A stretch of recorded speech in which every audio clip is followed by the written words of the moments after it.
तो hello friends, स्वागत है आप सभी का math and magic tips YouTube channel में। फ्रेंड्स, जैसा कि आप सभी को मालूम होगा कि आज है 19 फरवरी और आज हुआ है बिहार बोर्ड की 10वीं फर्स्ट सिटिंग में सोशल साइंस का एग्ज़ाम पेपर। तो आज की इस वीडियो में हम आप सभी को बताने वाले हैं सोशल साइंस में जितने भी 1 से लेकर 80 तक के ऑब्जेक्टिव सवाल पूछे गए थे उन सभी ऑब्जेक्टिव क्वेश्चनों का 100% सही इसका आंसर की हम लोग देखने वाले हैं। तो चैनल पे नए होंगे तो चैनल को सब्सक्राइब करने के साथ साथ बेल आइकन को दबा दीजिए ताकि आगे आने वाली हर वीडियो का नोटिफिकेशन आप सभी को मिल सके।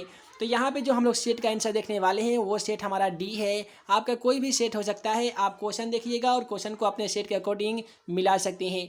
तो पहला सवाल में बोला गया था कि लेनिन की मृत्यु कब हुई थी, तो क्वेश्चन का सही जवाब ऑप्शन डी होगा। सन 1924 ईस्वी में ही लेनिन की मृत्यु हो गई थी। उसके बाद में अगला सवाल है वियना कांग्रेस में कौन सा राष्ट्र शामिल नहीं था। इस क्वेश्चन का सही जवाब ऑप्शन ए होगा, ब्रिटेन। उसके बाद में अगला सवाल इसमें 3 में बोला गया था कि संयुक्त वियतनाम का गठन किस वर्ष हुआ था। तो यहाँ पे इसमें 3 का सही जवाब ऑप्शन ए हो जाएगा। सन 1954 ईस्वी में ही संयुक्त वियतनाम राष्ट्र का गठन किया गया था। उसके बाद में अगला सवाल है कि आर्य समाज की स्थापना किसने किया था। यहाँ पे इसमें 4 का सही जवाब ऑप्शन डी हो जाएगा, यानी स्वामी दयानंद सरस्वती के द्वारा ही आर्य समाज की स्थापना किया गया था। बाद में अगला क्वेश्चन देखने से पहले आप सभी को बता दें कि जितने भी स्टूडेंट चाहते हैं पीडीएफ के रूप में सभी सेट का आंसर की डाउनलोड करना, तो डिस्क्रिप्शन बॉक्स में questionforexam.com वेबसाइट का लिंक दे दिया गया है। उस वेबसाइट पर आप जाके सभी सेट का आंसर की के रूप में पीडीएफ डाउनलोड कर सकते हैं। अगला सवाल है कि पहला वाष्प इंजन का आविष्कार किसने किया था। तो दोस्तों आप सभी को मालूम होगा कि वाष्प इंजन का जो आविष्कार है वो जेम्स वाट के द्वारा किया गया था। उसके बाद में अगला सवाल है बाल गंगाधर तिलक ने मराठा पत्रिका का प्रकाशन किस भाषा में किया था। तो मराठा पत्रिका का प्रकाशन बाल गंगाधर तिलक के द्वारा मराठी भाषा में की गई थी, अतः क्वेश्चन का सही जवाब ऑप्शन बी होगा। उसके बाद में अगला सवाल है निम्नलिखित में से सबसे अधिक कठोर खनिज कौन सा होता है। जैसा कि आप सभी को मालूम होगा कि जो हीरा है वो सबसे कठोरतम तत्व होता है, तो क्वेश्चन 7 का सही जवाब ऑप्शन सी होगा। उसके बाद में है कि रबर की खेती भारत के किस राज्य में की जाती है। तो भारत के जो राज्य है केरल में ही रबर की खेती की जाती है। उसके बाद में अगला सवाल में बोला गया था कि यंग इटली की स्थापना किसने किया था। जैसा कि हम आप सभी को सोशल साइंस का जो वीडियो बनाए थे उसमें से तो 100% बहुत सारे सवाल इसने लड़े हुए हैं। तो यंग इटली नामक संस्था की जो स्थापना किया था वो मेज ने किया था। तो यहाँ पे क्वेश्चन का सही जवाब ऑप्शन बी होगा। उसके बाद में अगला सवाल है कि वियना कांग्रेस के अध्यक्षता किसने किया था। तो यहाँ पे क्वेश्चन 10 का सही जवाब ऑप्शन डी हो जाएगा, मेटरनिख। उसके बाद में अगला सवाल है कि भारत के लिए पहला फैक्ट्री एक्ट किस वर्ष पारित किया गया था। तो क्वेश्चन का सही जवाब ऑप्शन सी हो जाएगा, 1881 ईस्वी में। उसके बाद में है कि ब्रेटन वुड्स सम्मेलन किस वर्ष हुआ था। तो दोस्तों यहाँ पे क्वेश्चन 12 का सही जवाब ऑप्शन ए हो जाएगा, सन 1944 ईस्वी में। उसके बाद में अगला सवाल हिस्ट्री से लिया गया था कि किस पत्र ने रातों रात वर्नाक्यूलर प्रेस एक्ट से बचने के लिए अपनी भाषा बदल दी थी। तो इसका भी सॉल्यूशन हम आप सभी को बता दिए थे। क्वेश्चन का सही जवाब अमृत बाजार पत्रिका होगा। उसके बाद में अगला सवाल है अंकोर वाट का मंदिर कहाँ स्थित है। काफ़ी सिंपल सवाल है, अंकोर वाट का मंदिर कहाँ बताए थे, तो कंबोडिया में बताए थे। तो क्वेश्चन का सही जवाब ऑप्शन बी होगा, कंबोडिया। और इसके बाद में है कि जलियांवाला बाग हत्याकांड कब हुआ था। जैसा कि आप सभी को मालूम होगा कि जलियांवाला बाग हत्याकांड जो है वो 13 अप्रैल 1919 ईस्वी को हुआ था, अतः क्वेश्चन का सही जवाब ऑप्शन ए होगा। उसके बाद में अगला सवाल क्वेश्चन 16 को देख लीजिए। क्वेश्चन 16 में बोला गया है कि हिंद स्वराज पुस्तक किसने लिखा था। दोस्तों हिंद स्वराज पुस्तक की रचना महात्मा गांधी ने किया था, अतः क्वेश्चन 16 का सही जवाब ऑप्शन सी होगा। उसके बाद में अगला सवाल है हमारा कि समाजवादी पार्टी का गठन किस वर्ष हुआ था। तो दोस्तों समाजवादी पार्टी का जो गठन हुआ था वो किस वर्ष हुआ था। क्वेश्चन का सही जवाब ऑप्शन सी हो जाएगा, सन 1992 ईस्वी में हुआ था। उसके बाद में अगला सवाल है अर्थशास्त्र पुस्तक किसने लिखा था। जैसा कि हम आप सभी को बताए थे अर्थशास्त्र पुस्तक के लेखक कौटिल्य हैं, अतः क्वेश्चन का सही जवाब यहाँ पे ऑप्शन बी होगा, कौटिल्य। उसके बाद में कि इस क्वेश्चन में कितने स्टूडेंट को लगता है क्वेश्चन का सही जवाब एडम स्मिथ होना चाहिए, कमेंट के माध्यम से आप सभी बता सकते हैं। अगला जो सवाल है बेल्जियम में सामाजिक विभाजन किस आधार पर किया गया था। तो यहाँ पे जो क्वेश्चन आप सभी देख पा रहे हैं यह है क्वेश्चन नंबर, यहाँ पे ये 17 हो गया, ये 18 था और ये क्वेश्चन नंबर 19 है। क्वेश्चन नंबर 19 का सही जवाब ऑप्शन बी हो जाएगा। इसमें भाषा के आधार पर बेल्जियम में सामाजिक विभाजन किया गया था। उसके बाद में है कि भारत की प्रमुख सामाजिक समस्या क्या है। जैसा कि आप सभी को मालूम होगा कि भारत की जो प्रमुख सामाजिक समस्या है उसमें जातिवाद भी आते हैं, भाषावाद भी आते हैं और संप्रदायवाद भी आते हैं। अतः क्वेश्चन का सही जवाब इनमें से सभी होगा, यानी ऑप्शन डी होगा। अगला सवाल में बोला गया है कि भारतीय महिला आयोग अधिनियम किस वर्ष अस्तित्व में आया था। तो यहाँ पे क्वेश्चन 21 का सही जवाब ऑप्शन डी हो जाएगा। सन 1990 ईस्वी में अस्तित्व में आया था। और इसके बाद में है कि बिहार का प्रसिद्ध पर्व है। जैसा कि आप सभी को मालूम होगा कि बिहार में दुर्गा पूजा भी प्रसिद्ध है, छठ भी प्रसिद्ध है और दिवाली भी प्रसिद्ध है। इसलिए क्वेश्चन का सही जवाब ऑप्शन डी हो जाएगा, इनमें से सभी। उसके बाद में है कि बिहार में कौन सा जिला केला उत्पादन के लिए काफ़ी ही प्रसिद्ध है। जैसा कि आप सभी को मालूम होगा कि बिहार का हाजीपुर एक ऐसा जिला है जहां पे केला का उत्पादन सबसे अधिक मात्रा में की जाती है। क्वेश्चन का सही जवाब ऑप्शन बी होगा। डाउट नट बच्चों, आप किसी भी सवाल में अटक गए हो या आपसे सवाल नहीं हो पा रहा हो तो बस आपको उस क्वेश्चन का फोटो लेना है, क्वेश्चन को क्रॉप करना है और 5 सेकंड के अंदर अंदर आपको इसका वीडियो सोल्यूशन देखने को मिल जाएगा। चाहे आपका क्वेश्चन होमवर्क का हो, CBSE, Bihar, UP, Maharashtra, Rajasthan, MP या अन्य बोर्ड का हो, चाहे आईआईटी, नीट या कक्षा 6 से 12वीं का सवाल हो, इन सभी सवालों का जवाब मिलेगा डाउट नट ऐप पे। चाहे कोई भी सब्जेक्ट हो, फिजिक्स, केमिस्ट्री, मैथ, बायोलॉजी या कोई भी सवाल हो, सभी सवालों का जवाब मिलेंगे डाउट नट ऐप पे। साथ ही कक्षा 6 से 12वीं बच्चों के लिए चल रही है लाइव क्लासेज हिंदी और इंग्लिश मीडियम में, यानी अब पूरी पढ़ाई होगी डाउट नट ऐप पे। 3 करोड़ से ज़्यादा बच्चे डाउट नट ऐप पे पढ़ाई कर रहे हैं, तो आप भी जाइए डाउट नट ऐप को इंस्टॉल कीजिए। उसके बाद में अगला सवाल में बोला गया था कि निम्नलिखित में से कौन सी नदी बिहार से होकर नहीं बहती है। जैसा कि आप सभी को मालूम होगा कि कोसी भी बिहार में है, गंगा भी बिहार में है, गंडक नदी भी बिहार में स्थित है। तो इसीलिए क्वेश्चन का सही जवाब ऑप्शन सी हो जाएगा, गोमती नदी। उसके बाद में बोला गया है कि असहयोग आंदोलन कब शुरू हुआ था। जैसा कि आप सभी को मालूम होगा कि सन 1920 ईस्वी में महात्मा गांधी के नेतृत्व में खिलाफत आंदोलन के साथ साथ असहयोग आंदोलन भी चलाया गया था। तो क्वेश्चन का सही जवाब ऑप्शन बी होगा, सन 1920 ईस्वी में। अगला सवाल है किस देश ने न्यू डील नीति को लागू किया था। तो क्वेश्चन का सही जवाब ऑप्शन बी हो जाएगा, अमेरिका ने। और अमेरिका के कौन से राष्ट्रपति ने, तो एफडी रूजवेल्ट ने। अगला सवाल में पूछा गया था कि भारतीय राष्ट्रीय कांग्रेस ने कब पूर्ण स्वराज की घोषणा की थी। तो 26 जनवरी 1929 ईस्वी को ही भारतीय राष्ट्रीय कांग्रेस ने पूर्ण स्वराज की मांग की घोषणा की थी। उसके बाद में अगला सवाल यहाँ पे बोला गया 28 में कि निम्नलिखित में किस क्षेत्र को प्राथमिक क्षेत्र कहा जाता है।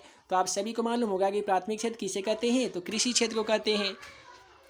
और इसके बाद में है कि भारत के लिए आर्थिक सुधारों का प्रारंभ कब किया गया था। तो भारत के लिए जो आर्थिक सुधारों का प्रारंभ किया गया था, तो क्वेश्चन 29 का सही जवाब सी होगा, 1991 ईस्वी में किया गया था। उसके बाद में अगला सवाल इसमें 30 को देख लीजिए कि किस अर्थव्यवस्था में उत्पादन के सभी साधनों पर निजी व्यक्ति का स्वामित्व होता है। तो यहाँ पे क्वेश्चन का सही जवाब ऑप्शन बी हो जाएगा, सामाजिक अर्थव्यवस्था में ही क्या होता है कि निजी व्यक्ति का स्वामित्व होता है और पूंजीवादी अर्थव्यवस्था में सरकार का स्वामित्व होता है। उसके बाद में है कि विनिमय का सर्वोच्च माध्यम क्या है, यानी किसी वस्तु को लेन देन करने का, खरीदारी करने का अच्छा जो माध्यम है वो मुद्रा है। तो क्वेश्चन का सही जवाब सी हो जाएगा, मुद्रा, जिसको हम लोग पैसा भी बोलते हैं। उसके बाद में अगला सवाल में बोला गया है कि क्षेत्रीय ग्रामीण बैंक की स्थापना किस वर्ष की गई थी। दोस्तों आप सभी को बता दें कि 1975 ईस्वी में ही क्षेत्रीय ग्रामीण बैंक की स्थापना की गई थी। उसके बाद में अगला सवाल बोला गया है कि भोपाल गैस शताब्दी कैसी आपदा है, यानी भोपाल में जो मिथाइल आइसोसाइनाइड का गैस का रिसाव हुआ था, तो ये किस प्रकार की आपदा है। पहला ऑप्शन में दिया गया था प्राकृतिक आपदा, मानव जनित आपदा। काफ़ी सिंपल सवाल है, उम्मीद करेंगे आप सभी स्टूडेंट इसका आंसर बता सकते हैं। तो जल्दी से कमेंट बॉक्स के माध्यम से आप सभी इसका आंसर बता सकते हैं। अगला सवाल बोला गया है कि निम्नलिखित में से कौन भूकंप का सर्वाधिक खतरनाक जोन है। तो दोस्तों जोन 5 जो होता है वो भूकंप का सबसे खतरनाक जोन कहा जाता है। तो क्वेश्चन का सही जवाब ऑप्शन डी होगा। उसके बाद में अगला सवाल क्वेश्चन 35 को देख लीजिए, बोला गया है तटबंध के किनारे किस प्रकार की वनस्पति को सघन के रूप में लगाया जाता है। तो जैसा कि आप सभी को मालूम होगा कि बाढ़ से बचने के लिए तटबंधों पे मैंग्रोव वनस्पति लगानी चाहिए। तो क्वेश्चन 35 का सही जवाब ऑप्शन ए होगा, मैंग्रोव वनस्पति। अगला सवाल में बोला गया है कि सर्वाधिक खतरनाक सुखाड़ है, यानी सबसे जो खतरनाक सुखाड़ होता है वो किस प्रकार का सुखाड़ होता है। तो यहाँ पे बोला आंसर में दिया गया है मौसमी सुखाड़। कितने स्टूडेंट को लगता है क्वेश्चन का सही जवाब कृषि सुखाड़ होगा, कमेंट के माध्यम से बता सकते हैं। अगला सवाल है आर्थिक विकास का गैर आर्थिक कारक कौन सा होता है? तो क्वेश्चन नंबर 37 का बिल्कुल सही जवाब क्या होगा? तो ऑप्शन बी हो जाएगा वित्तीय संस्थाएं। उसके बाद में केंद्रीय सरकारी बैंकों का गठन किस स्तर पे किया जाता है? तो दोस्तों केंद्रीय सरकारी बैंकों का गठन जिला के स्तर पे किया जाता है। अतः क्वेश्चन का सही जवाब ऑप्शन बी होगा जिला स्तर पर। उसके बाद में अगला सवाल क्वेश्चन 39 को देख लीजिए कि निम्नलिखित में कौन मिश्रित अर्थव्यवस्था की विशेषता है? तो पहला ऑप्शन में दिया गया निजी क्षेत्र, सार्वजनिक क्षेत्र और निजी आर्थिक नियोजन। तो इसलिए क्वेश्चन का सही जवाब ऑप्शन डी होगा इनमें से सभी। अगला सवाल में बोला गया है कि भारत सरकार ने किस प्रकार की शिक्षा को मौलिक अधिकार घोषित कर दिया है? तो यहाँ पे क्वेश्चन 40 का सही जवाब ऑप्शन ए हो जाएगा प्रारंभिक शिक्षा को निजी घोषित कर दिया है। उसके बाद में अगला सवाल क्वेश्चन 41 को देख लीजिए कि हीराकुंड बांध बना है, यानी हीराकुंड जो बांध है वो किस नदी पे स्थित है? तो यहाँ पे क्वेश्चन 41 का सही जवाब ऑप्शन ए हो जाएगा हीराकुंड बांध जो है वो महानदी पर स्थित है। उसके बाद में अगला सवाल यहाँ पे बोला गया है कि बिहार में रेलवे वर्कशॉप कहाँ है? तो दोस्तों बिहार में जो रेलवे वर्कशॉप है वो जमालपुर में स्थित है। तो क्वेश्चन का सही जवाब यहाँ पे ऑप्शन ए होगा जमालपुर। उसके बाद में आइए अगला सवाल दिखा देते हैं क्वेश्चन 43 को। क्वेश्चन 43 में बोला गया है कि कांटी तापीय विद्युत परियोजना किस जिला में स्थित है? जैसा कि आप सभी को मालूम होगा कि कांटी तापीय विद्युत परियोजना जो है वो मुजफ्फरपुर जिला में स्थित है। तो क्वेश्चन 43 का सही जवाब ऑप्शन सी होगा। यहाँ पे क्वेश्चन 44 में बोला गया है कि निम्नलिखित में से कौन सी प्राकृतिक आपदा है? जैसा कि आप सभी को मालूम होगा कि आग लगना, बम विस्फोट, रासायनिक दुर्घटना ये मानव जनित आपदा होते हैं और प्राकृतिक आपदा होते हैं भूकंप, बाढ़, सुनामी, ज्वालामुखी विस्फोट। तो यहाँ पे सी में दिया गया था भूकंप। अतः क्वेश्चन का सही जवाब ऑप्शन सी होगा भूकंप। अगला सवाल है संचार का सबसे लोकप्रिय साधन क्या होता है? जैसा कि आप सभी को हम बताए थे कि संचार का सबसे लोकप्रिय साधन मोबाइल फ़ोन होता है। उसके बाद में कोसी में बाढ़ आने का मुख्य कारण क्या होता है? तो दोस्तों कोसी में बाढ़ आने का मेन जो रीजन होता है वो अधिक वर्षा, हिमालय के बर्फ का पिघलना, नदी के गादों में जमना। तो क्वेश्चन का सही जवाब ऑप्शन डी हो जाएगा इनमें से सभी। उसके बाद में अगला सवाल क्वेश्चन 47 में बोला गया है कि महासागर के तली में होने वाले कंपन का परिणाम है। आसान भाषा में जान लीजिए कि महासागर के तली में होने वाले कंपन को किस नाम से जाना जाता है? तो सुनामी के नाम से जाना जाता है। अगला सवाल है किस नदी को बिहार का शोक कहा जाता है? जैसा कि आप सभी को मालूम होगा कि बिहार की पहली नदी घाटी परियोजना है कोसी नदी पे, जो बिहार का शोक भी कहा जाता है। तो यहाँ पे क्वेश्चन का सही जवाब ऑप्शन बी हो जाएगा कोसी नदी। उसके बाद में है एल्युमिनियम उद्योग में किस खनिज का उपयोग किया जाता है? तो यहाँ पे एल्युमिनियम का अयस्क होता है बक्साइट। एल्युमिनियम उद्योग में भी बक्साइट खनिज का उपयोग किया जाता है। तो क्वेश्चन का सही जवाब ऑप्शन डी होगा बक्साइट। उसके बाद में है कि भारत में किस राज्य में खनिज तेल का सर्वाधिक भंडार है? तो यहाँ पे क्वेश्चन 50 का सही जवाब ऑप्शन ए हो जाएगा असम में खनिज तेल का सबसे अधिक भंडार है। उसके बाद में है कि कौन सा ऊर्जा स्रोत अनवीकरणीय है? तो जैसा कि आप सभी को मालूम होगा कि कोयला एक प्रकार का अनवीकरणीय संसाधन है। अतः क्वेश्चन 51 का सही जवाब ऑप्शन सी होगा कोयला। उसके बाद में अगला सवाल क्वेश्चन 52 में दिया गया है कि इंदौर पत्थन स्थित है, यानी जो इंदौर पत्थन है वो कहाँ पे स्थित है? तो क्वेश्चन का सही जवाब ऑप्शन सी हो जाएगा तमिलनाडु में स्थित है इंदौर पत्थन। उसके बाद में क्वेश्चन 53 को देख लीजिए। बोला गया है कि किस नगर को भारत का सिलिकॉन वैली के नाम से भी जाना जाता है? तो यहाँ पे क्वेश्चन 53 का सही जवाब ऑप्शन ए हो जाएगा बेंगलुरु शहर को भारत का सिलिकॉन वैली के नाम से जाना जाता है। अगला सवाल में बोला गया है कि पेरियार राष्ट्रीय खाद्यान्न जो है उद्यान है कहाँ पे स्थित है, यानी पेरियार राष्ट्रीय उद्यान कहाँ पे स्थित है? तो क्वेश्चन 54 का बिल्कुल सही जवाब ऑप्शन डी हो जाएगा केरल राज्य में ही पेरियार राष्ट्रीय उद्यान स्थित है। अगला सवाल में बोला गया है कि निम्नलिखित राज्यों में किसमें वन का सबसे अधिक विस्तार है? तो मध्य प्रदेश एक ऐसा भारत का राज्य है जहाँ पे वन का फैलाव काफ़ी ही अधिक मात्रा में है। तो क्वेश्चन 55 का सही जवाब ऑप्शन सी होगा। अगला सवाल है टेक्सॉल का उपयोग होता है। जैसा कि हम आप सभी को बताए थे कि हिमाचल प्रदेश में चीर नामक एक पौधा पाया जाता है जिसके फूल, पत्तियों तथा तना से टेक्सॉल नामक रसायन निकाला जाता है जो कैंसर के उपचार में काफ़ी ही कारगर सिद्ध होती है। तो यहाँ पे क्वेश्चन 56 का सही जवाब ऑप्शन सी होगा कैंसर में। अगला सवाल क्वेश्चन 57 में कि भारत में उपभोक्ता संरक्षण कानून कब लागू हुआ था। काफ़ी सिंपल सवाल पूछा गया था, सन 1986 ईस्वी में ही भारत में उपभोक्ता संरक्षण कानून लागू किया गया था। अगला सवाल 58 में बोला गया था कि बिहार में जीवन यापन का मुख्य उद्देश्य क्या है। तो बिहार में जीवन यापन करने के लिए मुख्य जो उद्देश्य है ना, मुख्य साधन है वो कृषि है। तो कृषि के माध्यम से ही बिहार के लोग जीवन यापन करते हैं। उसके बाद में अगला सवाल है कि पशुपालन एवं मत्स्य पालन किस क्षेत्र के अंतर्गत आते हैं। तो जैसा कि आप सबको को मालूम होगा कि पशुपालन और मत्स्य पालन द्वितीय क्षेत्र के अंदर आते हैं, अतः क्वेश्चन का सही जवाब ऑप्शन बी होगा। अगला सवाल 60 में बोला गया है स्वतंत्रता प्राप्ति के बाद भारत का मुख्य आर्थिक उद्देश्य क्या था। तो स्वतंत्रता प्राप्ति के बाद में भारत का मुख्य आर्थिक जो यहाँ पे उद्देश्य था ना, वो था रोजगार सृजन, तीव्र आर्थिक विकास, निर्धनता उन्मूलन। इसीलिए क्वेश्चन का सही जवाब ऑप्शन डी होगा, इनमें से सभी। उसके बाद में है कि किस शहर को भारत का वित्तीय राजधानी भी कहते हैं। जैसा कि आप सभी को मालूम होगा कि मुंबई भारत का एक ऐसा शहर है जिसे भारत का वित्तीय राजधानी भी कहा जाता है। तो क्वेश्चन में 61 का सही जवाब ऑप्शन डी था। अगला सवाल क्वेश्चन 62 को देख लीजिए कि सोने के जेवरों की शुद्धता सुनिश्चित करने के लिए किस मानक चिन्ह का प्रयोग किया जाता है। काफ़ी सिंपल सवाल है। सोने की शुद्धता की पहचान जो है वो हॉलमार्क के द्वारा की जाती है, अतः क्वेश्चन का सही जवाब ऑप्शन सी होगा।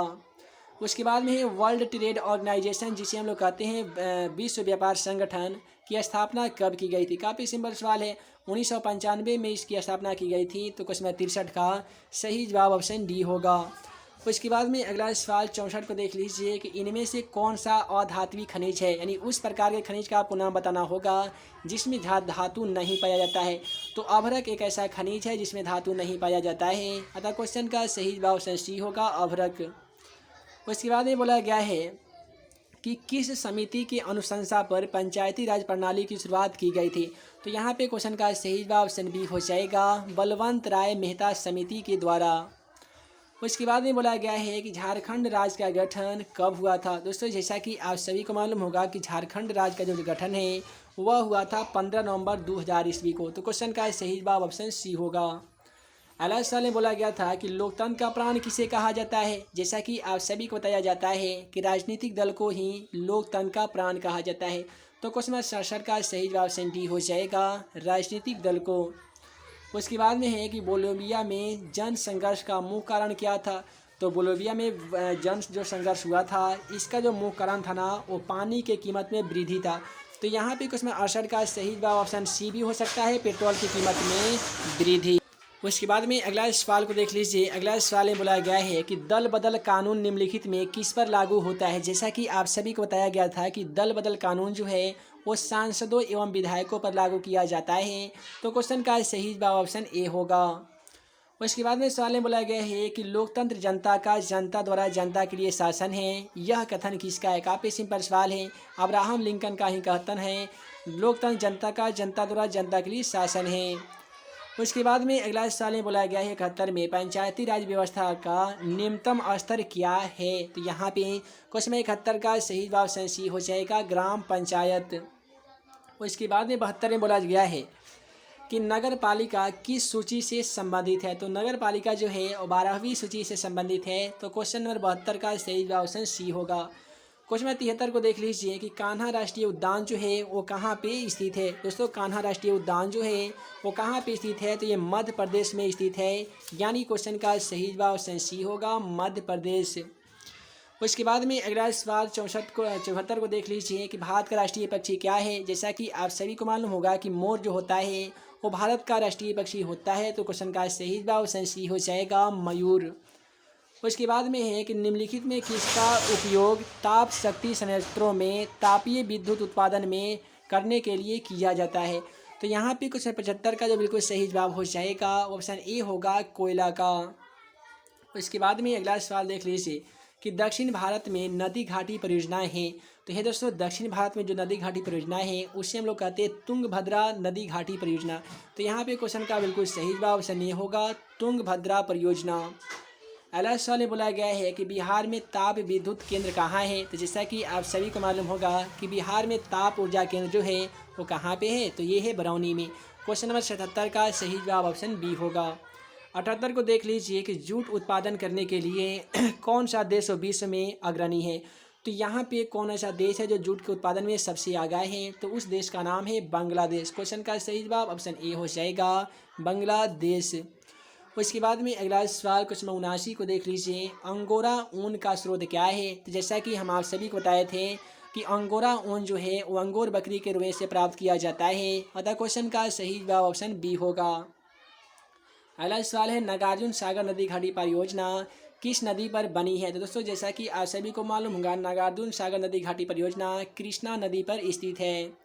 इसी प्रकार से देखिए यहाँ पे हम जो पिछले वाले वीडियो को हम अपलोड किए थे ना, जो सुबह सुबह अपलोड किया गया था, उसमें से तो 100% उसमें के पूरे से पूरे क्वेश्चन, बहुत सारे ऐसे क्वेश्चन है, लगभग ये जो 80 सवाल है, 80 सवाल है, मात्र एक वीडियो के माध्यम से 60 सवाल ऑब्जेक्टिव जो थे वो इस वीडियो में लड़े हुए हैं। तो इसलिए मैं आप सभी को बार बार कहता हूं कि हमारे द्वारा जितने भी वीडियो अपलोड किए जा रहे हैं सभी वीडियो को बारी बारी से देखा कीजिए, ताकि आपकी जो मैट्रिक एग्जाम है 100% आप सभी क्वेश्चन लड़ सके और आप सभी अच्छे मार्क्स से मैट्रिक का जो एग्ज़ाम है वो पास कर सके। उम्मीद है आप सभी को आज का ये वीडियो आप सभी को पसंद आया हो और आप सभी को 1 से लेकर 80 तक के क्वेश्चन में कितने क्वेश्चन का आंसर आप सभी को सही बनाए हैं कमेंट के माध्यम से जरूर बताइएगा। आगे आने वाली इंग्लिश का वीडियो लेने के लिए चैनल को सब्सक्राइब करने के साथ साथ बेल आइकन को दबा दीजिएगा, ताकि जैसे अपलोड करेंगे वीडियोज़ का नोटिफिकेशन आप सभी को मिल सकेगा और आप इंपॉर्टेंट इंग्लिश का वीडियो भी आप सभी देख पाइएगा। और जो भी स्टूडेंट को अगर नोटिफिकेशन नहीं मिल पाता है तो चैनल पे बार बार आके विजिट करते रहिए, ताकि वीडियो अपलोड हो जाएगा तो आप सभी चैनल पे भी आके वीडियो को देख सकते हैं। साथ ही टेलीग्राम चैनल को ज्वाइन कीजिए। पीडीएफ लेने के लिए डिस्क्रिप्शन में दिए गए लिंक को मैथ एंड मैजिक टिप्स का ऑफिशियल मोबाइल एप्लीकेशन को इंस्टॉल कीजिए, ताकि आपकी जो तैयारी हो काफ़ी बेहतर हो सके। तो है दोस्तों, मैं मुकीम अंसारी जल्द मिलूंगा अगले वीडियो में नए भी क्वेश्चन के साथ। तब तक के लिए वीडियो के लिए बहुत बहुत धन्यवाद।